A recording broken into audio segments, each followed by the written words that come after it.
Dear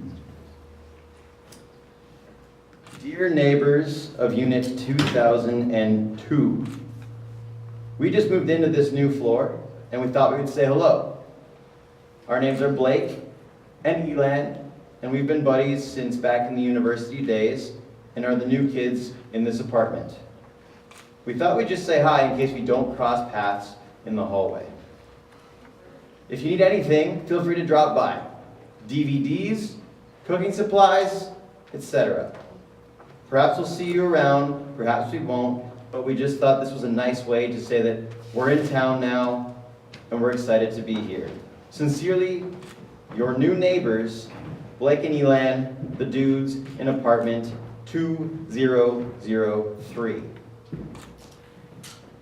So that was our approach to being new guys in an apartment with a bunch of other people that decided to move there, whether it was the day before or the decade before. And we thought a scientific image such as that one on the screen was a good way to depict our personality and our approach to being members of that new community. So a year ago, we moved in, and we didn't just want to be regular roommates, because when I was looking for a roommate, I could just post an ad on Kijiji and just get someone random. But to give you some background, Blake and I have been friends for almost 10 years now, and I wanted someone to move in with, but have an incredible year, not just another year. And before this decision happened, we'd been meeting up regularly for coffees, once a month, and just saying, hey, we should do this more often. And we talked about all the things we wanted to do, but just haven't gotten around to. But something that we found so valuable was meeting up regularly. We had a friend to hold me accountable to what I said I wanted to do. So we decided we were going to spend the next year to move in and launch our lives the way we wanted to do it. And that's what we did. We called it Studio 360. Did we pay rent though? Instead of paying rent the way we would normally think about it, I said, why don't we look at this in the sense of tuition? Because everyone pays rent. But when you pay tuition, you're investing. You're investing in your skills, you're learning new things, and you're taking on new opportunities. So we spent the next year, and we invested, I think it's about $12,000 for the year, tuition each, which is, like taking some courses. And we decided we would choose the 4 courses of our lives that we just wanted to crush in the next year. So let's explain this whole thing. Once again, very scientific diagram that lives on our kitchen table. We wanted to name this place.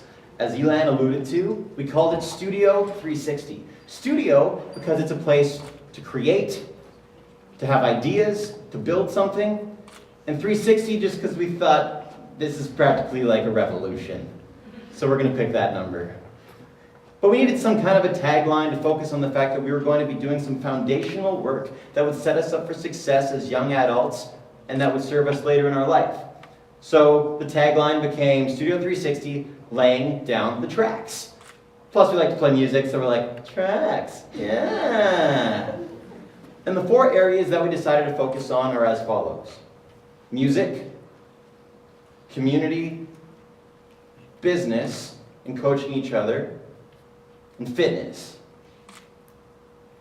As you're here today, hearing about 2 random roommates and what they have on their kitchen table as an approach to life, think about how you fit into this picture.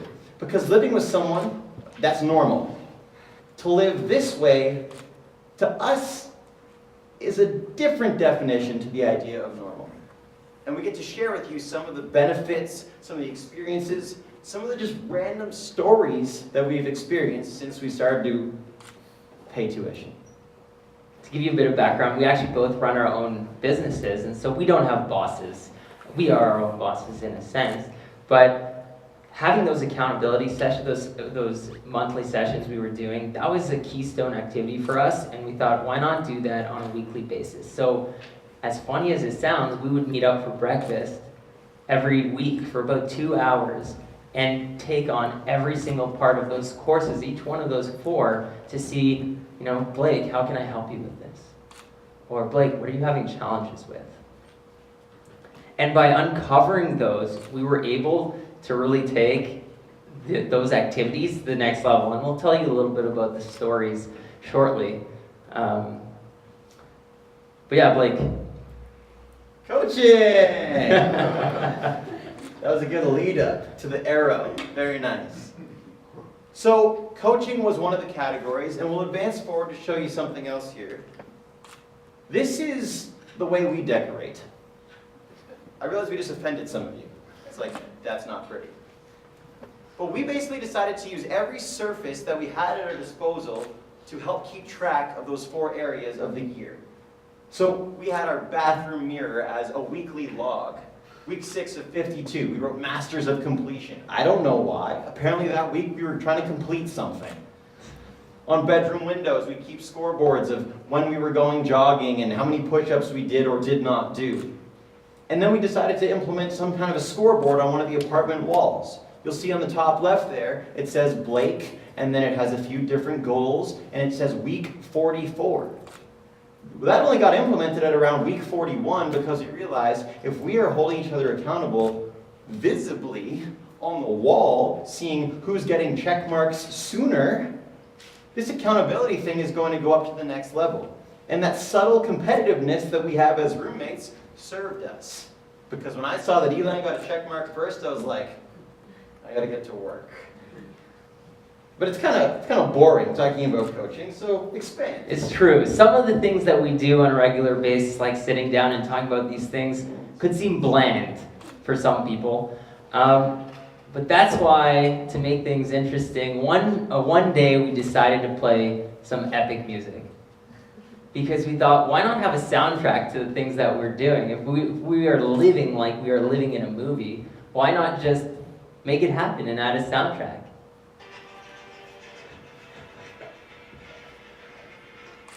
It might not be coming through so well, but if you can picture, Batman, there's some sort of epic scene. And when we're just talking about everyday regular things, it's just incredible how much it elevates it and sets the stage for what we're about to take on. Oh, there we go. It's coming through there a little bit. But it definitely sets the stage for what we do, and so that's why we try to put a soundtrack to what we're doing and just take a different approach to everything we're taking on. Next slide. Easy, Batman. To wrap up this idea of coaching, all we're talking about here is the power of accountability. For us, this is the way it worked. For you, perhaps that is the worst approach to holding someone accountable that you've ever seen. It might not be normal in your eyes. But we know that we have a lot of things that we'd like to accomplish in this life. And when you actually say that out loud to someone and let them know your progress, there's serious power in that. And that idea of approaching a good friend and just say, can you help me with something? That is a big deal.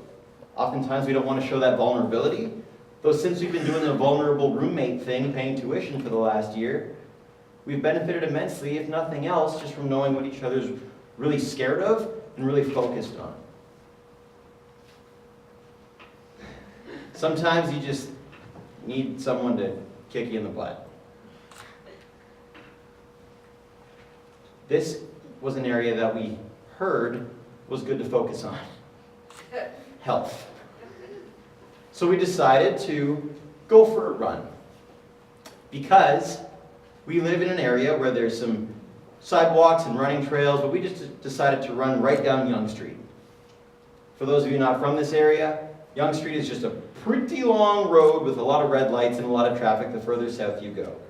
And we needed a goal. We needed something that would excite us and motivate us. So we decided to run all the way to the CN Tower, which from our doorstep is 14 kilometers away. Which if you're not studying the kilometers right now, all you need to know is it was much further than we were used to.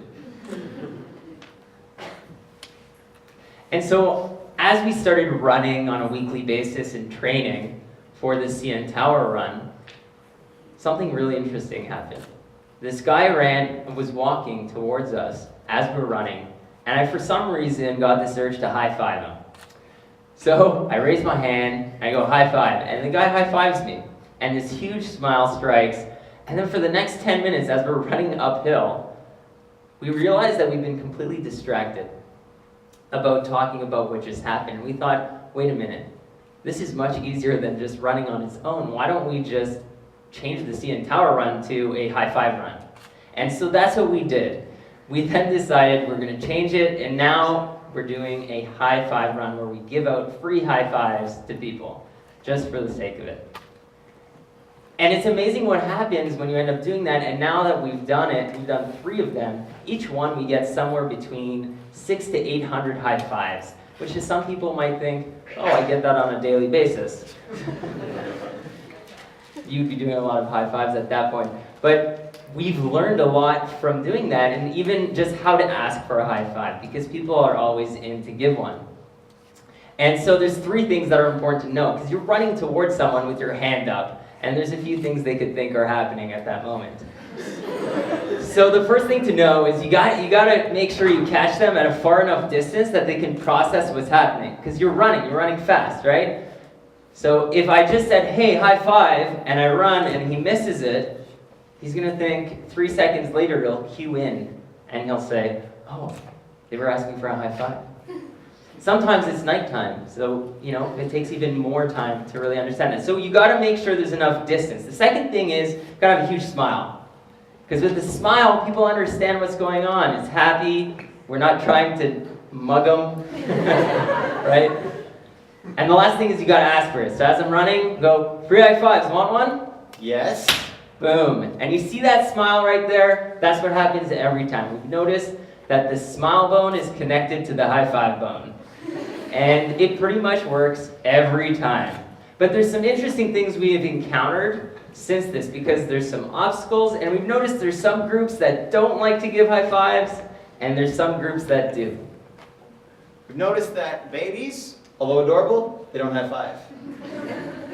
The elderly, although wonderful, they don't high five.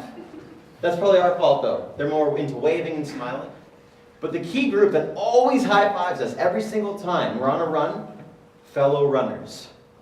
Because they're fighting the same fight. And they love that high five. But here's the exciting piece, is that when we made it to the CN Tower, what shocked us is that we were not tired. And we're not saying this to make you think we're a superhuman, because we're not. We're saying this because we realized very quickly that the run was no longer about the physical aspect, the run was about the social aspect. And when you're focused on others, it just alleviates the stress, the hardship, the nerves that are being put on yourself. So we keep these runs up, and by high-fiving others, physically, it's so much more achievable. And again, we just decided to go for a run. Pretty normal. Getting free high fives along the way, perhaps a new definition to this idea of normal. One of the other categories was music. So Blake and I have been playing music actually since the first day we met, and that's actually how we met. And we've been wanting to get back to playing music now that we're in the same country and in the same place. We're living together. So we thought, how can we play more music in a fun way? And not just play it normally, because yeah, we can play just on the couch. But where can we go that people would really enjoy it? And so for some random idea, we came up with, why don't we play in the subway? But not on the subway platforms. Why don't we play in the subway carts? Kind of like flash mob music style, and let's see what happens. So we said, let's do it. And we picked up our guitars, and we went down into the subway, and we bought tickets to our own show. Except no one knew the show was happening. And we go inside, nervous as hell. Let me get this set up. Nervous as hell, because we've never done this before, and there's so many strangers, and they're not expecting this. And we step into the subway, and the doors open. You ready for this? Not really, but let's do it anyways. We step in, and start playing.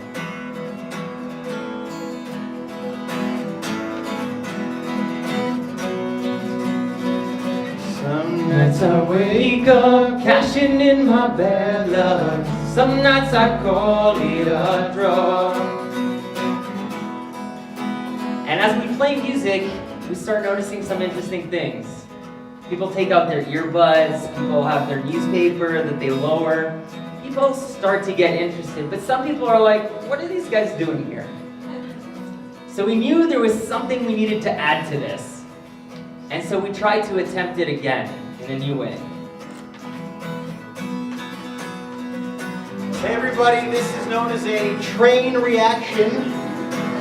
We do not play for money, we just play to brighten people's day. Hopefully you enjoy it, enjoy your commute. Here we go with a little tune for you. Some nights I wake up cashing in my bad luck. Some nights I call it a draw. And now we noticed that once we added in that introduction, people knew the reason behind this project, if you will. And people were more excited by it. It felt safer to them. They knew why we were there. And then they started to take photos and videos. So we changed up the pitch a little bit more so that we could perhaps see some of those photos and videos after we played a song on the train. Most nights I don't know anymore. And then people would start clapping. Thank you. For those of you who have your cell phones out and cameras, please can you post it on #trainreaction so we can see it and we can share it with our moms. And it's interesting, once we put that #trainreaction, we started noticing all these conversations were happening online and not just on our own, and people were going home and talking about it, and that led to some really interesting coverage of this whole thing. And you'll see up on the screen a few conversations, and we were just thinking as if this would get any kind of attention beyond us and our moms. And some of these tweets led to some exciting things. Those breakfast television people actually reached out. And we were eating breakfast that day anyway, so we thought, let's go. And then it kept going, and some people heard about this, and all this is a byproduct of choosing to be consistent with a hobby. And if nothing else, today, what you've heard is two guys who met in university and were roommates way back and decided to move back in and focus on some key areas of life. We don't know what that is for you, but we know that you can either go about it in a way that is normal, or you can give yourself permission to redefine normal and be accountable to those friends, focus on that health, be consistent with those hobbies, and you don't know what might come of it. We're just excited to have built some crazy community this year, living as roommates. And in the end, we just hope that you have a friend in your life that perhaps you could write on the wall, keep score, and help each other elevate yourselves to a place that you'd like to be either tomorrow or years from now. Thanks so much. Okay.